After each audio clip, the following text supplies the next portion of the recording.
اور جان رکھو کہ جو مال غنیمت تم کفار سے حاصل کرو اس میں سے 5واں حصہ اللہ کا اور اس کے رسول کا اور اہل قرابت اور یتیموں کا اور محتاجوں کا اور مسافروں کا ہے،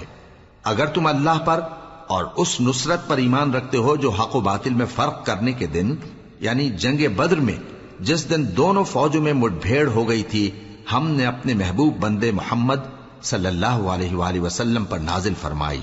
اور اللہ ہر چیز پر قادر ہے۔ جس وقت تم مدینے سے قریب کے ناکے پر تھے اور کافر دور کے ناکے پر اور قافلہ تم سے نیچے اتر گیا تھا، اور اگر تم جنگ کے لیے آپس میں قرارداد کر لیتے تو وقت معین پر جمع ہونے میں تقدیم و تاخیر ہو جاتی، لیکن اللہ کو منظور تھا